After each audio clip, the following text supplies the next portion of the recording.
Thank you for joining us for this sermon podcast from United Church on the Green, located in New Haven, Connecticut. No matter who you are or where you are on life's journey, you are invited and welcome.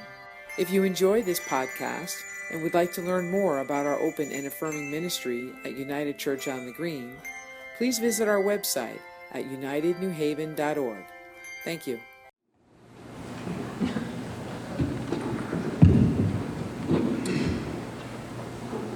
Luke chapter 14, verses 15 through 33.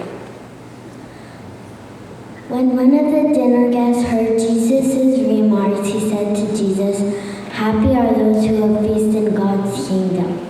Jesus replied, "A certain man hosted a large dinner and invited many people. When it was time for the dinner to begin, he sent his servants to tell the invited guests, 'Come, the dinner is now ready.' One by one, they all began to make excuses. The first one told him, 'I bought a farm and must go see it. Please excuse me.' Another said, 'I bought 5 teams of oxen and I'm going to check on them. Please excuse me.' Another said, 'I just got married, so I can't come.' When he returned, the servant reported these excuses to his master.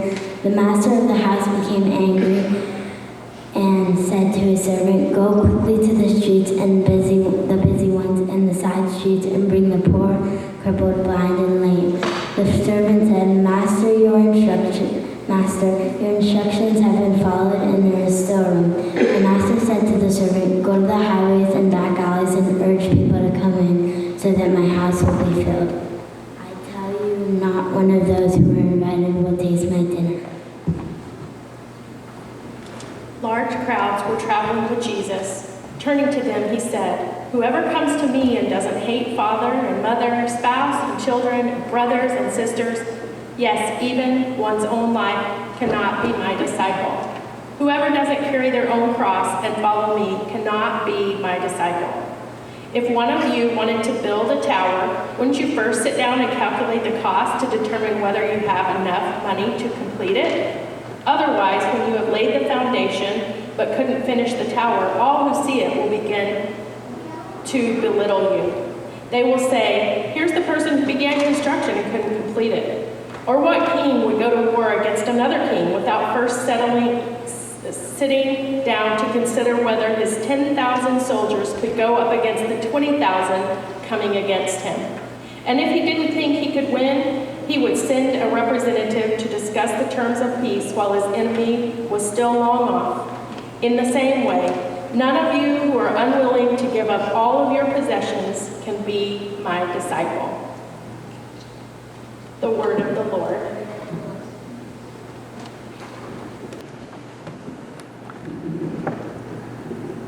Would you pray with me, please?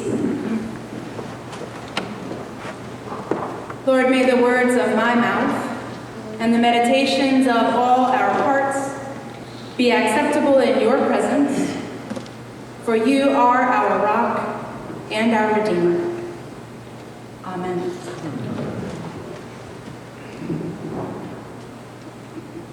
If anyone ever told you that Christian discipleship is easy, they obviously missed the reading we just heard. Welcome to church, right? It is a difficult one, a demanding one. Hate your parents, spouse, children, and siblings in order to be Jesus' disciple.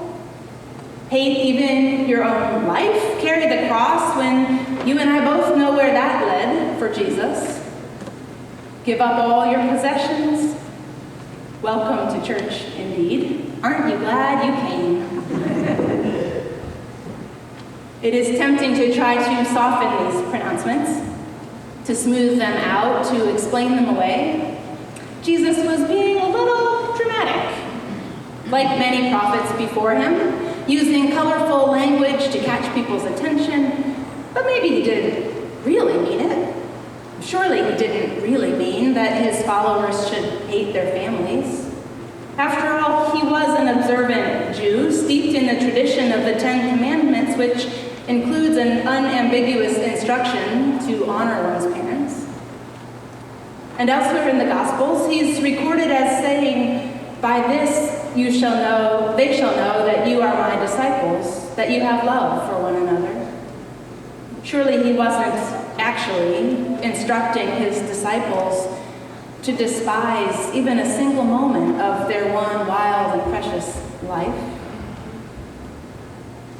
So, if this is how Jesus would welcome us to church today, what is it that he really means? If this is the word he has for us this day, what is it that he's actually trying to teach us? It won't surprise you that I have some thoughts. Sort of my job. I think Jesus was being a little bit over the top. I don't think he actually meant that the only valid form of discipleship is to cut yourself off from all human connection, all material comfort, and go live in a hermitage in the desert somewhere. But I do think he was asking his disciples, I do think he is asking us to be all in. I do think he meant that to be his follower requires a radical reorientation of priorities that leaves no facet of our lives untouched.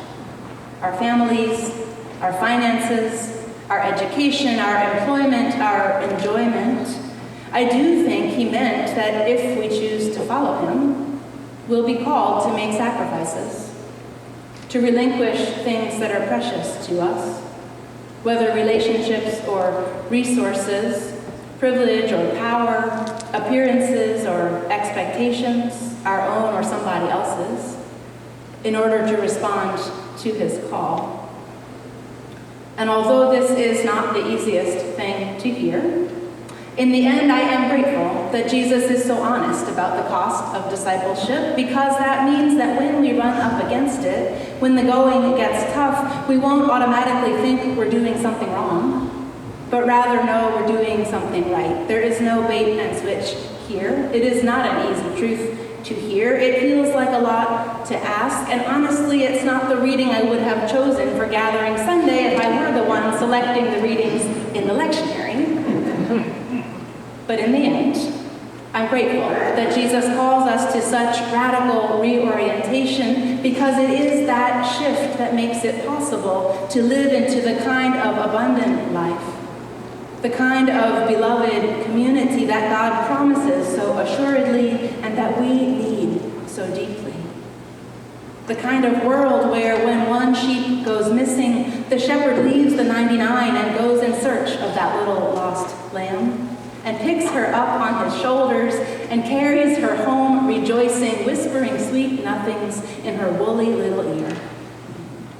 The kind of world where, having lost a coin, a woman lights a lamp and gets down on her hands and knees, peering into every shadowy corner and dusty crevice, probably using more lamp oil than the coin was worth, certainly spending more work hours than the coin's value would suggest, and when she finds it, she throws a party that, if the search hasn't already done it, certainly eclipses the actual monetary benefit of finding that coin.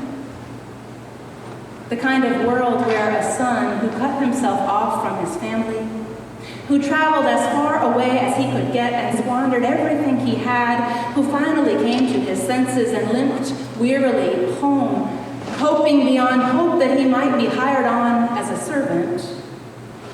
A world where that prodigal son is received not with, "How could you? How dare you?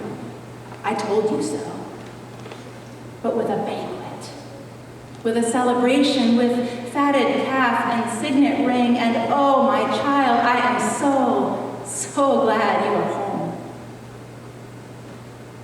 The kind of world where swords are at last beaten into plowshares, spears into pruning hooks. The kind of world where lion and lamb lie down together and a little child leads them. The kind of world where all mourning and crying and pain have ended and the tears are wiped from every eye. A radically reoriented world.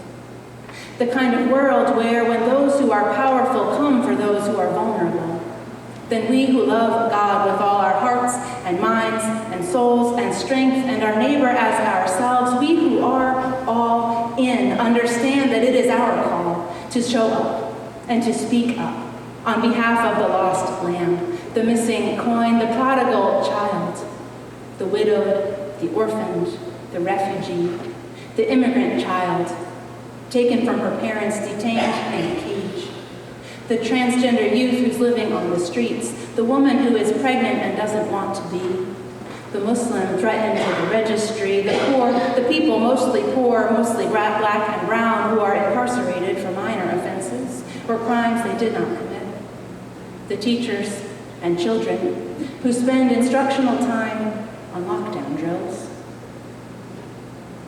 A radically reoriented world, the kind of world where when we find ourselves vulnerable, afraid, hurt, threatened, pushed to the margins, treated as if we are not children of God, we can count on our beloved community to be all in, to show up and to speak up for us. Yes, discipleship is demanding. It requires a radical reorientation of our priorities, our resources, our very lives. It asks us to be all in, and thank God it does, because it brings us into deeper relationship with the God who is all in for us. The God who invites people to the table not by virtue of social status or demonstrated merit or achievement, but simply because that is who God is. The God who invites and invites and invites again, who will stop at nothing, who keeps on extending the table and the welcome until at last all are found and all are fed. That's the God we've come to worship this morning. A God who asks much of us, expects much from us, and offers far more to us. That's the beloved community we're building here at United, a community that is all in, that shows up and speaks out in true and authentic solidarity. That's the discipleship journey we're setting out on together, a journey that will change our hearts, a journey that will change our lives, a journey that will change our world, a journey that will change everything. Welcome to church.